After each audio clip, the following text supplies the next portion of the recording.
دوستو، جس پتھر پر سیدنا ابراہیم علیہ السلام اپنا قدم مبارک رکھ کر تعمیر کعبہ کرتے رہے، وہ آج بھی سین کعبہ میں مقام ابراہیم کے اندر محفوظ ہے۔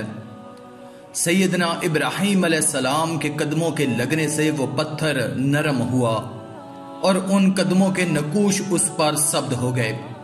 اللہ رب العزت نے اپنے حبیب صلی اللہ علیہ وآلہ وسلم کے مبارک قدموں کو بھی یہ معجزہ عطا فرمایا کہ ان کی وجہ سے پتھر نرم ہو جاتے۔ رسول اللہ کے قدم مبارک کے نشان بعض پتھروں پر آج تک محفوظ ہیں۔ حضرت ابو ہریرہ رضی اللہ تعالیٰ عنہ بیان کرتے ہیں کہ جب رسول اللہ پتھروں پر چلتے تو پیارے آقا کے پاؤں مبارک کے نیچے وہ نرم ہو جاتے اور قدم مبارک کے نشان ان پر لگ جاتے۔ حضور صلی اللہ علیہ وآلہ وسلم کے قدمین شریفین بڑے ہی بابرکت تھے۔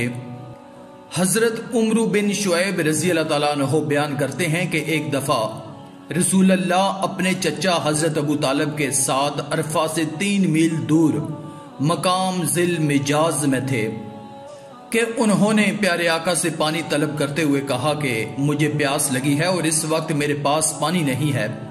پس رسول اللہ صلی اللہ علیہ وآلہ وسلم اپنی سواری سے اترے اور اپنا پاؤں مبارک زمین پر مارا تو زمین سے پانی نکلنے لگا۔ پیارے آقا صلی اللہ علیہ وآلہ وسلم نے فرمایا، اے چچا جان پی لیں۔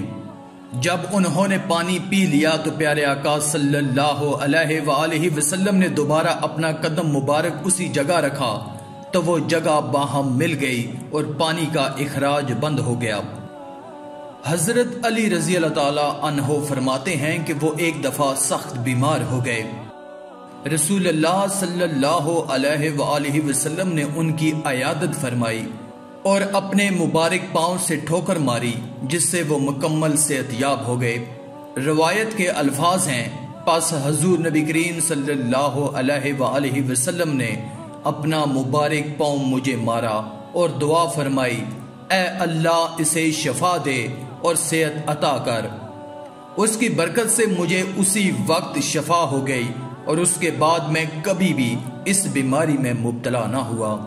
اسی طرح رسول اللہ صلی اللہ علیہ وآلہ وسلم کے قدم مبارک اگر کسی سست رفتار کمزور جانور کو لگ جاتے تو وہ تیز رفتار ہو جاتا۔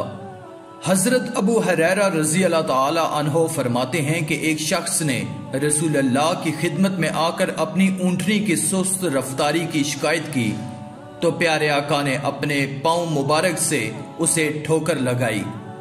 حضرت ابو ہریرہ رضی اللہ تعالی عنہ فرماتے ہیں، قسم اس ذات کی جس کے قبضہ قدرت میں میری جان ہے، اس کے بعد وہ ایسی تیز ہو گئی کہ کسی کو آگے بڑھنے نہ دیتی۔ حضرت جابر رضی اللہ تعالی عنہ کے اونٹ کو بھی پیارے آقا نے غزوہ ذات الرقاع کے موقع پر اپنے مبارک قدموں سے ٹھوکر لگائی تھی جس کی برکت سے وہ تیز رفتار ہو گیا تھا جیسا کہ حدیث پاک میں ہے۔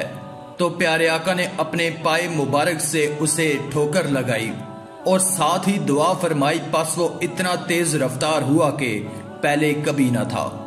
دوستو، امید کرتا ہوں آپ کو یہ ویڈیو پسند ضرور آئی ہوگی۔ اگر پسند آئی ہے تو کمنٹ میں ماشاءاللہ اور سبحان اللہ ضرور لکھ دیں، اور مزید اسلامی ویڈیوز حاصل کرنے کے لیے اللہ کی قدرت چینل کو سبسکرائب کر دیں اور ساتھ میں موجود بیل کے آئیکن کو دبا کر آل پر کلک کر دیں۔ شکریہ۔